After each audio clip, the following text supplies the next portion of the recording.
Hello दोस्तों, welcome my YouTube channel. दोस्तों, आज आप सबके लिए लेकर आए हैं मॉक टेस्ट।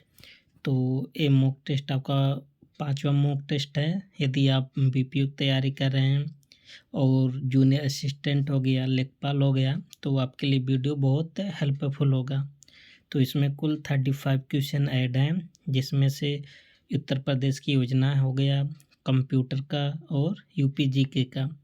तो जैसे पेपर में आपका क्वेश्चन अगर सेम उसी लेवल का रखा गया है, तो टेस्ट आपका होता है थोड़ा आपको पैरेलल लेके चला जाता है ना। कभी हाई लेवल, थोड़ा थोड़ा लो लेवल, ऐसा नहीं पेपर में सब इजी आता है या पेपर में सब हार्ड आता है, तो लेवल में आते हैं। तो चलते हैं आपके क्वेश्चन की तरफ। तो पहला क्वेश्चन आपका है कि उत्तर प्रदेश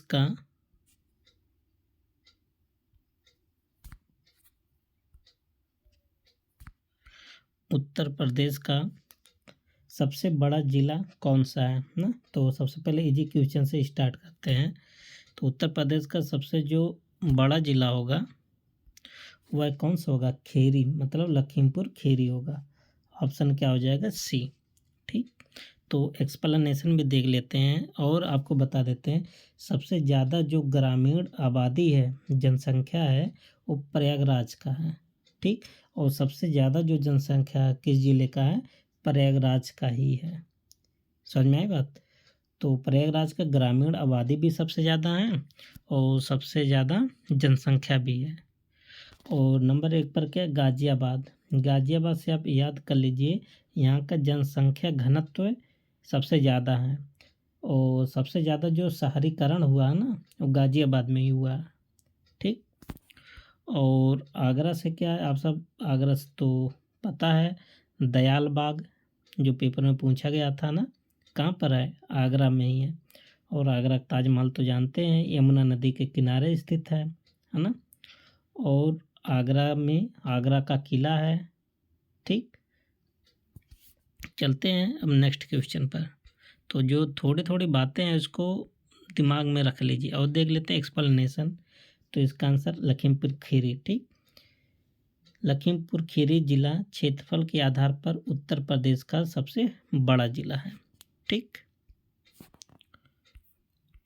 और आपको एक बता दें, नया अपडेट आया था अभी जल्दी में, सर्वे आया था ना, जो ये लखीमपुर खीरी है, जो मनरेगा होता है, मनरेगा के साथ सबसे ज़्यादा जो रोजगार दिया था ना, वो अपना ही जिला है लखीमपुर खीरी। ठीक, क्वेश्चन नंबर 2, उत्तर प्रदेश में सबसे पहले किस शहर में मेट्रो सेवा शुरू हुआ था? तो मेट्रो सेवा सबसे पहले कहाँ शुरू हुआ था? लखनऊ में। नवाबों का शहर लखनऊ, कैपिटल ऑफ उत्तर प्रदेश, उत्तर प्रदेश की राजधानी में। ठीक, तो आप सब जानते हैं राजधानी के बारे में थोड़ा बहुत। तो आंसर क्या हो जाएगा? ए। लखनऊ मेट्रो का उद्घाटन कब हुआ था? 5 सितंबर 2017 को हुआ था। ठीक, अब देख लीजिए थोड़ा एक एक दो दो क्वेश्चन एक्स्ट्रा पॉइंट। तो जो आपका वाराणसी है, घाटों का शहर बोलते हैं वाराणसी को, क्या बोला जाता है? घाटों का शहर बोला जाता है। ठीक, वाराणसी को। और वाराणसी में क्या है? विश्वनाथ मंदिर है। ठीक, और क्या वाराणसी से आप मदन मोहन मालवीय कैंसर केंद्र यहीं पर है। और क्या है वाराणसी में? दीनदयाल हस्तकला संकुल, ये कहाँ पर है? वाराणसी में ही है। और क्या बात है आप वाराणसी से याद करेंगे? वाराणसी में भारतीय ललित कला परिषद है। ठीक, तो वाराणसी में क्या है? भारतीय ललित कला परिषद। और नकटकैया मेला भी यहीं पर लगता है वाराणसी में। और वाराणसी में कछुआ वन्य जीव विहार। ठीक, और वाराणसी में जो बार बार पूछा जाता है, अवधि ताल है। और वाराणसी में ही अन्नपूर्णा मंदिर भी है। और वाराणसी में भोजपुरी भवन है। और यहीं पर राज्य हिंदी संस्थान भी है। ठीक, और यहीं पर सबसे ज़्यादा सबसे फेमस मंदिर भी है, काल भैरव मंदिर कहाँ है? बनारस में ही है, वाराणसी में। और जो सबसे ज़्यादा बार एग्जाम में आया वाराणसी से कि अंतर्राष्ट्रीय चावल अनुसंधान संस्थान का क्षेत्रीय केंद्र भी कहाँ है? वाराणसी में है। बात समझ में आ रहा है? और वाराणसी से आप याद कर लीजिए कि यहीं पर पीतल बर्तन की कलाई उद्योग होता है, ठीक, वाराणसी में है। और भारत माता मंदिर भी यहीं पर है। तो इतनी सारी बातें आप सब वाराणसी से याद कर लीजिए। बहुत सारे वाराणसी से है, आगे फिर बताएंगे। यहीं पर ज्ञानवापी मंदिर है जो विवादों में रहा है, ठीक। ध्रुपद मेला भी यहीं पर रखता है वाराणसी में। और डीजल लोकोमोटिव वर्कर्स भी यहीं है, जिसे बोलते मड़ुआ डी में, बनारस में ही है ना। तो भारतीय हथकरघा तकनीकी संस्थान भी बनारस में है। तो बहुत सारे ऐसे इंस्टीट्यूट है जो बनारस में है। तो बाकी और क्वेश्चन में डिस्कस करेंगे। कानपुर को आप जानते हैं उत्तर भारत का मैनचेस्टर और उत्तर प्रदेश का भी मैनचेस्टर कहलाता है कानपुर, है ना। तो चलते हैं next question, question number 3। Question number 3 क्या है? उत्तर प्रदेश की किस नदी को उत्तर भारत की गंगा कहा जाता है? तो उत्तर भारत की गंगा किसे कहते हैं? गोमती नदी को। तो ऑप्शन क्या हो जाएगा? ए। तो गोमती नदी को क्या बोलते हैं? उत्तर भारत की गंगा बोलते हैं, ठीक। तो देख लेते हैं। गोमती नदी को लखनऊ और आसपास के क्षेत्र के लिए जीवनदायिनी माना जाता है, ठीक। और यमुना नदी है, आप जानते हैं, जो आगरा शहर है किस नदी के किनारे बसा है? यमुना नदी के। और आपको बता दें, जैसे अगर ये हमारा उत्तर प्रदेश है ना, ऐसे तो पूछा जाता है कि उत्तर प्रदेश में कौन सी नदी है जो सबसे बड़ा चाप का निर्माण करते? तो सबसे बड़ा चाप ना यमुना नदी का निर्माण करता है। ये यमुना नदी है। ऐसे जो जाता है ना, कौन सा नदी है? यमुना नदी है। फिर यहाँ पर गंगा जी में मिल जाता है, कहाँ पर? प्रयागराज में, ठीक। तो सबसे बड़ा उत्तर प्रदेश का जो चाप बनाता है, कौन सा नदी बनाता है? यमुना नदी बनाता है, ठीक। और सरयू नदी के बारे में देख लेते हैं। जो सरयू नदी है, जिसको जो भगवान रामचंद्र जी की जो भूमि है, जन्मभूमि, जिसको बोलते अयोध्या, तो अयोध्या किस नदी के किनारे स्थित है? सरयू नदी के, ठीक। नेक्स्ट क्वेश्चन है क्वेश्चन नंबर 4। कुंभ मेले का आयोजन उत्तर प्रदेश के किस शहर में होता है? तो अभी कुंभ मेला तो इम्पोर्टेंट है, अभी पीछे जो पेपर हुआ है, पेपर से क्वेश्चन, मतलब कुंभ मेले से क्वेश्चन आया है, ठीक। तो चर्चाओं में भी काफ़ी है कुंभ मेला, है ना। ये आप देख रहे हैं, भगदड़ हुआ है, बहुत सारे घटना हुआ है। तो ये कहाँ पर लगता है? प्रयागराज में लगता है। तो ऑप्शन क्या हो जाएगा? डी, ठीक। तो देख लेते हैं, प्रयागराज में संगम तट पर कुंभ मेला हर कितने वर्ष पर लगता है? 12 वर्ष पर लगता है, जिसको बोलते हैं महाकुंभ, ठीक। और महाकुंभ को और देख लेते हैं इसमें मथुरा के बारे में, ठीक। धीरे धीरे मतलब जितने भी ऑप्शन आएगा थोड़ा थोड़ा सब में एक्सप्लेन हो जाएगा, जिससे आप सबका जो रिवीजन होगा ना और अच्छा हो जाएगा। तो मथुरा में आप जानते हैं कि केंद्रीय बकरी अनुसंधान संस्थान है। और कहाँ पर? अगर स्पेशल जगह पूछे तो मखदूम बताएंगे, ठीक। और मथुरा के बारे में आप याद कर लीजिए, एक राज्य का एकमात्र जैन संग्रहालय यहीं पर है, मथुरा में। पूरे स्टेट का एकमात्र जैन संग्रहालय कहाँ है? मथुरा में। और मथुरा को क्या बोलते हैं? पेड़ा नगरी भी बोलते हैं, ठीक। पांडा नगरी भी बोलते हैं, है ना। पेठा नगरी भी बोलते हैं। और मथुरा में ही उत्तर प्रदेश दीनदयाल उपाध्याय पशु चिकित्सा भी है, ठीक। और एलिफेंट हॉस्पिटल कहाँ है? मथुरा में है। अगर जगह पूछे आप क्या बताएंगे? चुरमारा बताएंगे। और भगवत गीता संस्थान कहाँ है? मथुरा में ही है ना। और कंस मेला यहीं पर लगता है, मथुरा में लगता है। जो बार बार एक और पूछा जाता, नौह झील भी कहाँ है? मथुरा में है, ठीक। और देख लेते हैं अयोध्या के बाद। अब नेक्स्ट ऑप्शन में देखेंगे, सबका धीरे धीरे एक्सप्लेन हो जाएगा, ठीक। और क्वेश्चन नंबर 5 क्या है? उत्तर प्रदेश का राज्य पशु कौन सा है? तो उत्तर प्रदेश का राज्य पशु तो सभी लोग जानते हैं, बारहसिंहा। तो ऑप्शन क्या हो जाएगा करेक्ट? ए। तो उत्तर प्रदेश का जो राज पशु है बारहसिंहा। और इसके बारे में और देख लेते, बारहसिंहा को 1983 में राज्य पशु घोषित किया गया था। कब? 1983 में। क्वेश्चन नंबर नेक्स्ट है क्या 6, कंप्यूटर से है, बहुत आसान क्वेश्चन है जो बहुत बार पूछा गया है। तो सीपीयू का पूरा नाम क्या है? Central processing unit. तो ऑप्शन क्या हो जाएगा? बी। ठीक, सेंट्रल प्रोसेसिंग यूनिट। सीपीयू को कंप्यूटर का मस्तिष्क कहा जाता है, जो सभी प्रोसेसिंग कार्य करता है। ठीक, अगला क्वेश्चन क्या है? क्वेश्चन नंबर 7, कंप्यूटर में बाइनरी भाषा किन अंकों से बनी होती है? आप जानते हैं कंप्यूटर की जो भाषा होती है ना, मशीनी भाषा होती है, जो केवल 0 और 1 के रूप में होती है। तो ऑप्शन क्या हो जाएगा? बी, जिसको बोलते हैं बाइनरी नंबर। ठीक, तो यहाँ पर है, आप सब देख सकते हो कि 0 1, कंप्यूटर केवल 0 और 1 जिसे बोलते बाइनरी नंबर को समझता है ना, केवल दो ही भाषा को समझता है, 0 और 1। ईमेल का आविष्कार किसने किया था? तो एक थे कौन? रे टॉमिल्सन। 1971 में 1971 में ईमेल का पहला ईमेल भेजे थे। ठीक, और अगर भारत की बात करें तो कौन बना था? यादुरप्पा, है ना, याद कर लीजिए नाम। एमएस वर्ड में कंट्रोल प्लस बी, बी मतलब होता है बोल्ड। जैसे मान लेते एक का अक्षर ऐसे हम लिख दें, बहुत हल्का लिख दें ना, ए, तो अगर सेलेक्ट करके कंट्रोल ए दबा देंगे ना, तो ऐसे मोटा सा लिख उठेगा, ऐसे मोटा सा ए। तो ये टेक्स्ट को बोल्ड करने के लिए किसका प्रयोग करते हैं? कंट्रोल बी का प्रयोग करते हैं, बी फॉर बोल्ड। तो कंट्रोल बी का प्रयोग टेक्स्ट को गाढ़ा, जिसको बोलते हैं बोल्ड करने के लिए किया जाता है।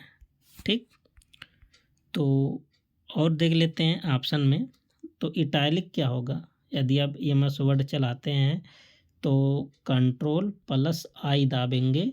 इटैलिक का मतलब होता है जो शब्द होगा ना तिरछा लिखा जाएगा, जैसे आई है तो आई ऐसे तिरछा हो जाएगा, जैसे ए ऐसे सीधा है, ए ऐसे तिरछा लिख उठेगा, तो इसे बोलते हैं इटैलिक। इसका शॉर्टकट क्या है? कंट्रोल प्लस आई। ठीक, और कॉपी क्या है? टेक्स्ट को कॉपी, तो कंट्रोल प्लस सी। क्या आएगा? कंट्रोल प्लस सी से क्या होता है? कॉपी होता है ना। जैसे किसी चीज़ की अगर आपको कॉपी करना है, पहले उसको आप सेलेक्ट करेंगे, सेलेक्ट करने के बाद कंट्रोल प्लस सी दाबेंगे तो क्या हो जाएगा? कॉपी। और पेस्ट करने के लिए क्या होता है? कंट्रोल प्लस वी, वी है, पहले आप टेक्स्ट को सेलेक्ट करेंगे, उसके बाद पहले आपको कॉपी करना पड़ेगा, जो कॉपी होता है फिर दूसरी जगह आपको अगर वही ले जाना है तो उसको पेस्ट किया जाता है, तो कंट्रोल प्लस वी दाबेंगे। और बोल्ड के लिए तो आपको बता ही दें कंट्रोल प्लस बी, और अंडरलाइन के लिए क्या होता है? कंट्रोल प्लस यू होता है शॉर्टकट की।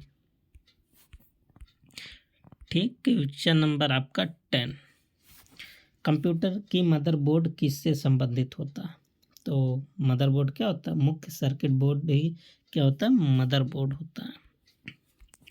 और क्या होता है देख लेते हैं। मदरबोर्ड वह प्लेट होती है जिसमें कंप्यूटर के विभिन्न हार्डवेयर घटक जुड़े होते हैं, है ना। मेन यही चीज़ है सीपीयू का पार्ट, मदरबोर्ड, जिससे सब कंपोनेंट क्या होता है? जुड़े रहते हैं। क्वेश्चन नंबर 11 देख लेते हैं, योजना ऐसे है, फिर इसके बाद यूपीजी के कंप्यूटर ऐसे आता रहेगा मतलब रैंडमली। मुख्यमंत्री कन्या सुमंगला योजना, ठीक, का उद्देश्य क्या है? अच्छा, इसका शुरुआत कब हुआ था? 25 अक्टूबर 2019 को। ठीक, एक क्यों लाया गया था? जैसे जो बालिकाएं हैं ना, गरीब परिवार की जो बालिकाएं हैं, उनको शिक्षित करने के लिए, पढ़ाई लिखाई करने के लिए सरकार उनको क्या करेगी? आर्थिक मदद करेगी। तो देख लेते हैं कौन सा ऑप्शन है। वृद्ध महिलाओं की सहायता करना, नहीं। बालिकाओं की शिक्षा और सुरक्षा करना। तो इसका ऑप्शन क्या हो जाएगा? बी। तो बालिकाओं की शिक्षा और सुरक्षा करने के लिए लाया गया था योजना ये। यह योजना बेटियों की शिक्षा और सुरक्षित भविष्य के लिए आर्थिक सहायता प्रदान करती है। तो कन्या सुमंगला योजना में अब कितना रुपया दिया जाता है? 6 चरण में दिया जाता है 25,000 रुपया पढ़ने लिखने के लिए। ठीक। क्वेश्चन नंबर 12, एक जनपद एक उत्पाद जिसको बोलते OD OP, one district one product, कब शुरू हुआ था? 24 जनवरी 2018 को शुरू हुआ था। ठीक। तो ऑप्शन क्या हो जाएगा? सी, 2018, 24 जनवरी 2018। तो देख लेते, इस योजना का उद्देश्य जिले में पारंपरिक उद्योगों को प्रोत्साहित करना और लोगों को रोजगार देना, यही उसका उद्देश्य था। क्वेश्चन नंबर आपका है कौन सा? 13, उत्तर प्रदेश में किसान कल्याण मिशन का उद्देश्य क्या है? इसका उद्देश्य है कि किसानों को कृषि उत्पादकता में वृद्धि करना। ऑप्शन क्या हो जाएगा? सी। ठीक।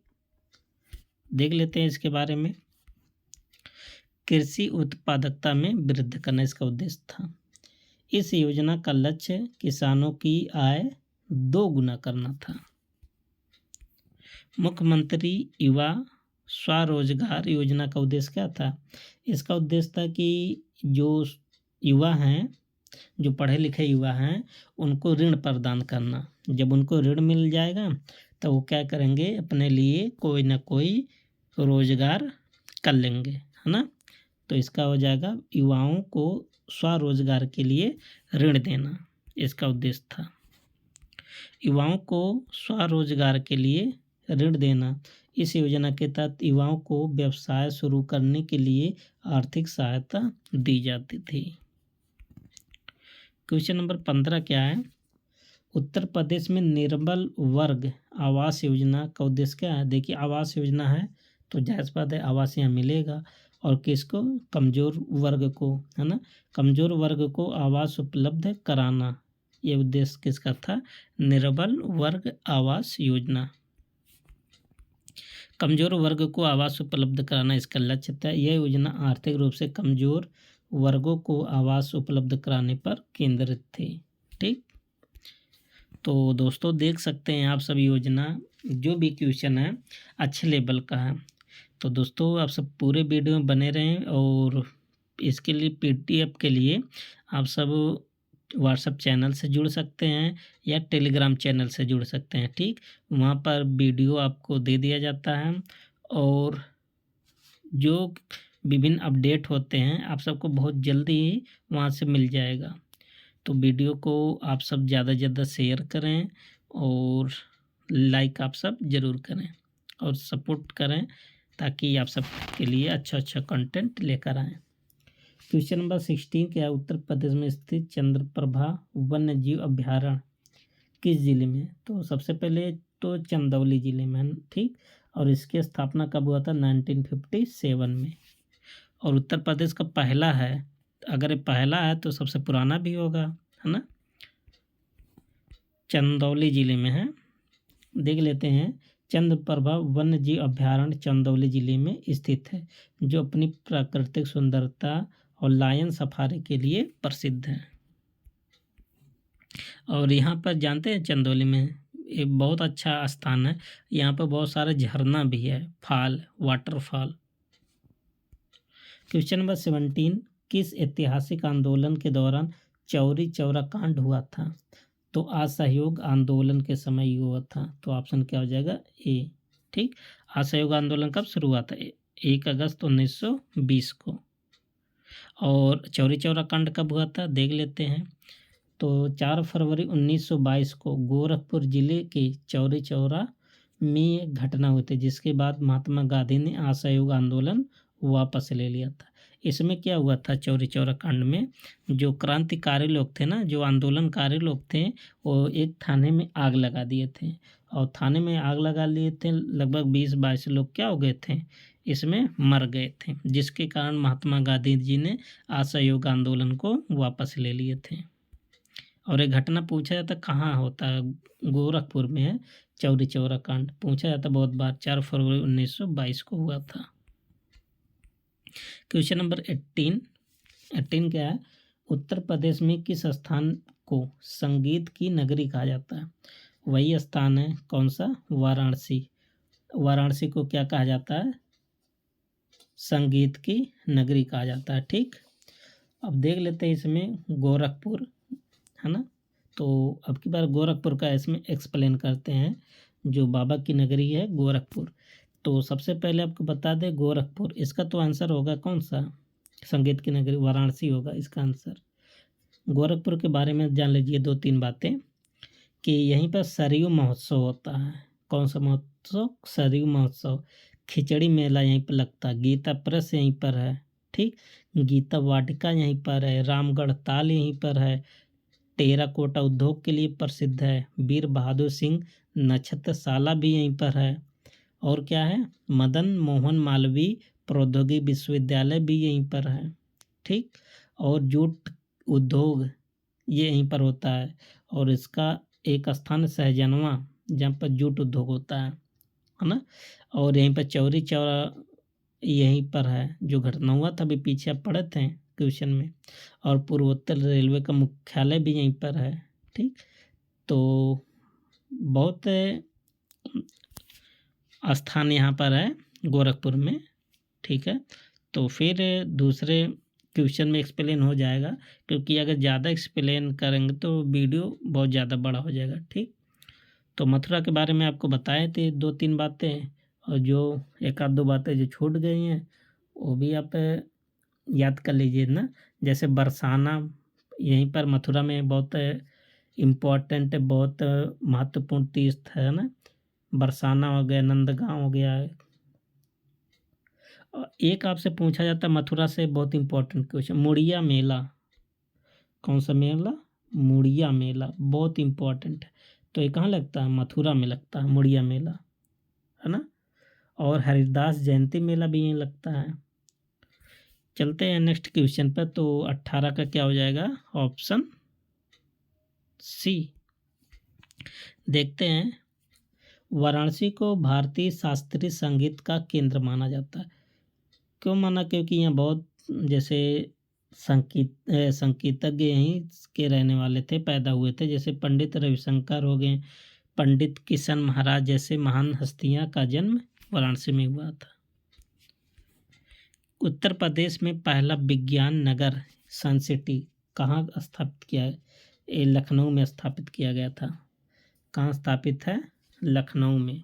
ठीक, तो देख लेते हैं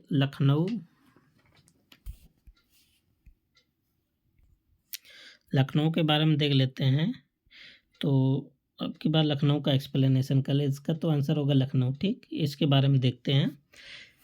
तो सबसे पहले यहीं पर ककोरी कांड होता है ना, ककोरी स्थान कहाँ पर है, लखनऊ में ही है। ठीक, और उत्तर प्रदेश का कथक संस्थान भी यहीं पर है ना, और भारत रत्न से सम्मानित अटल बिहारी वाजपेयी इकाना अंतर्राष्ट्रीय क्रिकेट स्टेडियम भी लखनऊ है, जो बहुत बार पेपर में आ चुका है। ठीक, और केंद्रीय उपोषण बागवानी संस्थान भी यहीं पर है लखनऊ में, और नेशनल बॉटेनिकल गार्डन ये भी यहीं पर है। भारतीय गन्ना अनुसंधान संस्थान भी यहीं है। उत्तर प्रदेश जैन विद्या शोध संस्थान भी लखनऊ में भी है। केडी सिंह बाबू स्टेडियम भी लखनऊ है, लखनऊ में ही। और गुरु गोविंद सिंह स्पोर्ट कॉलेज भी कहाँ है, लखनऊ में है। और क्या है लखनऊ में, जो इम्पोर्टेंट जो पेपर में आता है, नवाब वाजिद अली शाह प्राणी उद्यान कहाँ पर है, लखनऊ में। लाल बहादुर शास्त्री गन्ना किसान संस्थान ये भी कहाँ है, लखनऊ में। ठीक, और क्या लखनऊ में जैसे बहुत है जो इम्पोर्टेंट है, जैसे Veer Sahni institute of palaeo sciences ये भी लखनऊ में है। ठीक, तो लखनऊ से जो भी इम्पोर्टेंट बातें थे तो लगभग 40-50% कवर हो गया है, बाकी दूसरे क्वेश्चन में कवर हो जाएगा। ठीक, तो चलते हैं नेक्स्ट क्वेश्चन पर। नेक्स्ट क्वेश्चन क्या है,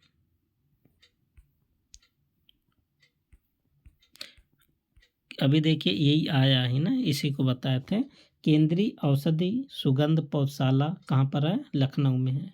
ठीक, तो लखनऊ के बारे में भी पीछे कई क्वेश्चन आप सबको बताए हैं, जैसे चिल्ड्रेन टेक्नोलॉजी पार्क यहीं पर बनाने के लिए प्रस्तावित हुआ, लखनऊ में ही है ना। तो साइबर थाना लखनऊ में ही है, दो हैं, दो में से एक यहीं पर है ना। और regional food research analysis centre Lucknow में ही है। और घड़ियाल प्रजनन केंद्र भी कहाँ? लखनऊ में है। अब लुप्त प्रजातियों का प्रजनन केंद्र कुकरेल वन में, और कुकरेल वन कहाँ है? लखनऊ में ही है। ठीक, इतना सारी बातें लखनऊ से याद कर लीजिए। आगरा से देख लीजिए क्या क्या है आगरा से। तो साइबर थाना, अच्छा अभी आपको बताया था ना, एक साइबर थाना कहाँ पर है? लखनऊ में है ना। एक साइबर थाना कहाँ? लखनऊ में है, और एक साइबर थाना कहाँ? आगरा में है। तो और क्या है आगरा के बारे में? केंद्रीय हिंदी शिक्षण मंडल कहाँ है? आगरा है। राष्ट्रीय हिंदी संग्रहालय आगरा में है। ताज महोत्सव आगरा में है। अच्छा, ताज महोत्सव कब लगता है? फरवरी महीने में। 16 कुल त्यौहार महोत्सव कहाँ लगता है? आगरा में लगता है। ठीक, और क्या है आगरा से इम्पोर्टेंट? सेंट्रल लेप्रोसी इंस्टीट्यूट भी आगरा में है। और बताइए आप सब, जैसे कैलाश मेला कहाँ लगता है? आगरा में लगता है। ठीक, और खेरिया हवाई अड्डा कहाँ पर है? आगरा में है। तो आगरा से इतनी सारी बातें आप सब याद कर लीजिए।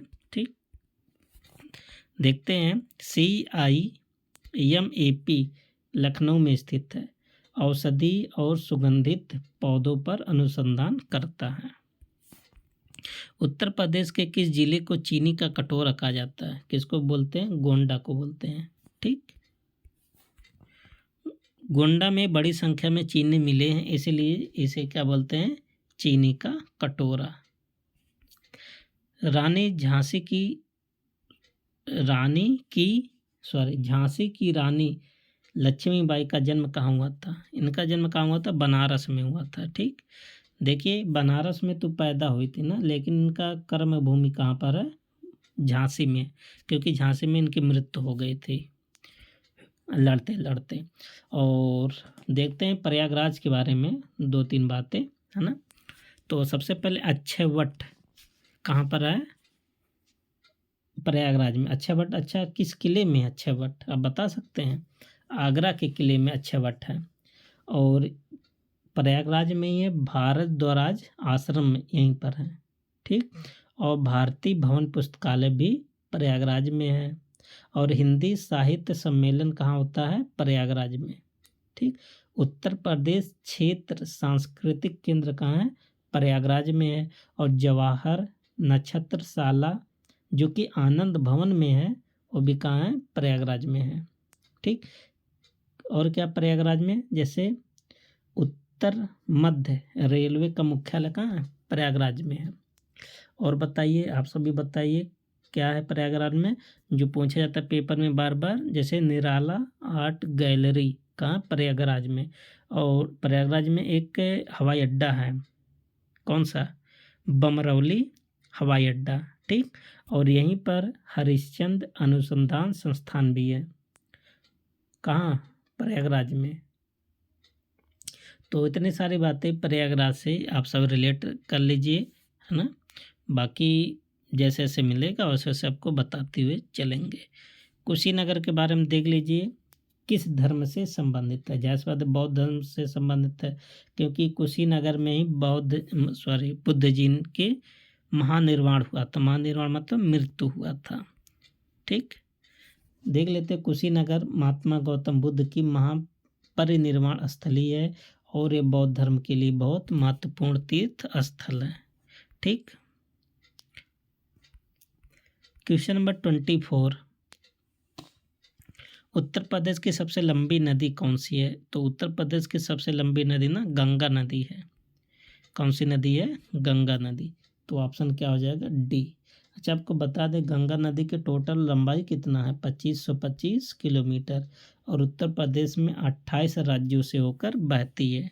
ठीक, कौन सी नदी? गंगा नदी। अगला क्वेश्चन क्या है? उत्तर प्रदेश में अवध क्षेत्र में कौन से प्रमुख जिले शामिल हैं? मतलब अवध के क्षेत्र में कौन कौन सा जिला आता है? जैसे लखनऊ का आसपास क्षेत्र आएगा ना, लखनऊ हो गया, कहाँ उन्नाव हो गया, सीतापुर हो गया, ये सब अवध के अंतर्गत आते हैं। ठीक, और अवध क्षेत्र में लखनऊ हो गया, सीतापुर, उन्नाव, फैजाबाद, फैजाबाद को अब क्या बोलते हैं? अयोध्या, सुल्तानपुर, गोंडा, ये सब जिले किसके अंतर्गत आते हैं? अवध क्षेत्र के अंतर्गत।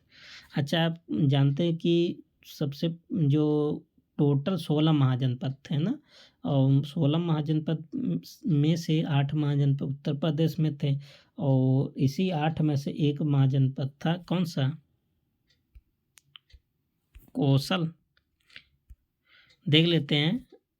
कंप्यूटर की मेमोरी को मापने की सबसे छोटी इकाई बिट होता है। सबसे छोटी इकाई क्या होती है? बिट। ऑप्शन हो जाएगा ए।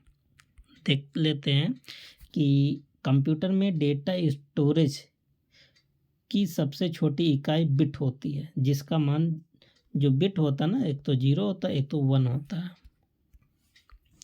कंप्यूटर नेटवर्किंग में आईपी का पूरा नाम क्या? आईपी मतलब इंटरनेट प्रोटोकॉल होता है। तो कौन सा हो जाएगा इसमें? बी हो जाएगा ऑप्शन। ठीक, और आईपी का उपयोग नेटवर्क पर डिवाइस की पहचान और संचार के लिए किया। जैसे आईपी 2 होते हैं, जैसे आईपी एक होता 4, एक होता आईपी कितना होता है? 6। IP4 कितना बिट का होता है? 32। IP6 कितना होता है? 128। और 28 क्या है क्वेश्चन? ALU का कार्य क्या होता है? ये CPU का पार्ट होता है। एक होता है CU, एक होता है ALU। C मतलब कंट्रोल यूनिट, और AL मतलब अर्थमेटिक लॉजिक यूनिट। इसका मतलब होता है गणना और तार्किक निर्णय करने के लिए ALU होता है, CPU का पार्ट है। तो ऑप्शन क्या हो जाएगा? बी। देख लेते हैं कि ALU जो है ना, गणना और निर्णय लेना, जिसको बोलते हैं अर्थमेटिक लॉजिक यूनिट, अंकगणितीय और तार्किक गणनाएं करता है ALU। 29 क्या है? रैम को कंप्यूटर की वोलेटाइल मेमोरी क्यों कहा जाता है? अच्छा, वोलेटाइल का मतलब क्या होता है? जब तक विद्युत रहेगा तब तक डाटा रहेगा, और जैसे विद्युत कट जाएगा डाटा पूरा मतलब समाप्त हो जाएगा। इसे बोलते हैं वोलेटाइल, है ना। तो डेटा तभी तक रहता है जब तक पावर ऑन रहती है, जैसे विद्युत जाती है डेटा डिलीट हो जाता है। इसीलिए बोलते हैं रैम को वोलेटाइल मेमोरी। बहुत बार एग्जाम में आया है। तो रैम में डेटा अस्थायी रूप से स्टोर होता है, पावर बंद होने पर नष्ट हो जाता है, इसीलिए क्या बोलते हैं? Volatile memory. ठीक, तो दोस्तों आप सब देख सकते हैं टेस्ट का लेवल कैसा, बहुत अच्छा लेवल है हमारे समझ से। इससे भी हार्ड लेवल करवाया जा रहा है, जो हैंड नोट्स के माध्यम से टेस्ट लिया जा रहा है, जिसमें UPSC से संबंधित पेपर जितने भी हाई लेवल हो सब उसमें डाला जा रहा है। यदि आपको इजी लग रहा है तो आप प्ले लिस्ट में जाइए और वहाँ पर देखिए, वहाँ पर भी क्वेश्चन दिया गया है। प्ले लिस्ट बना है स्पेशल कंप्यूटर का, UP-SSC के लिए स्पेशल, UPGK का थ्योरी क्लास भी है, BPO के लिए भी स्पेशल है, पंचायती राज अधिनियम, है ना। तो आप सब प्ले लिस्ट में जाइए, देखिए और अपनी तैयारी बेहतर कीजिए। 30 क्या है? पाइथन किस प्रकार की प्रोग्रामिंग लैंग्वेज है? तो जो पाइथन है ना, स्क्रिप्टिंग लैंग्वेज बोलते हैं इसको। क्या बोलते हैं? स्क्रिप्टिंग। ऑप्शन क्या हो जाएगा? बी। तो पाइथन एक उच्च स्तरीय इंटरप्रेटेड और स्क्रिप्टिंग प्रोग्रामिंग लैंग्वेज है।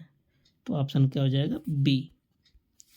तो दोस्तों देख लेते हैं अभी 35 क्वेश्चन इसमें है टोटल। मुख्यमंत्री कृषक दुर्घटना कल्याण योजना का मुख्य उद्देश्य क्या है? ऐसे आजकल पेपर में आ रहे हैं एग्जाम में।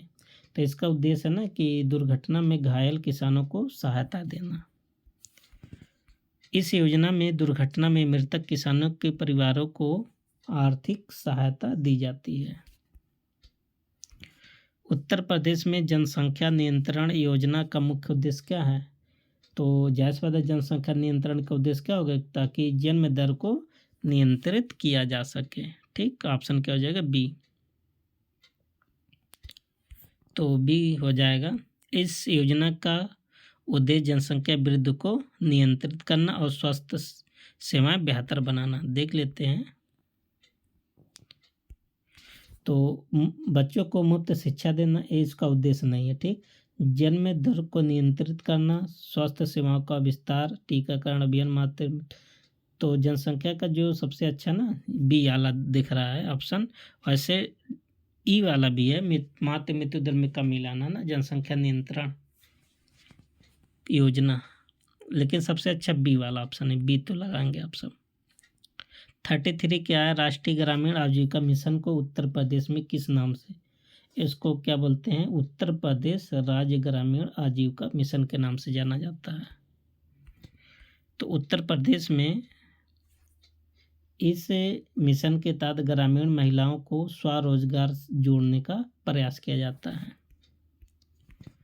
Question number 34, stand up India योजना का उद्देश्य क्या है? इसका उद्देश्य होता है ना, जैसे महिलाएं हों और जो SC ST की OBC ST SC की जो महिलाएं होती हैं उनको लोन दिया जाता है, और लोन दिया जाता है स्टार्टअप चालू करने के लिए, ताकि वो क्या करें, अपना कोई स्वरोजगार अपना कर लें। तो स्वरोजगार के लिए लोन देना इसका उद्देश्य था। ऑप्शन क्या हो जाएगा? बी। ज़्यादा टारगेट किया गया था महिलाओं पर और SC ST पर। तो 34 का क्या? बी, रोजगार के लिए लोन देना। यह योजना SC ST और महिलाओं उद्यमियों को बिजनेस शुरू करने के लिए बैंक लोन देती है।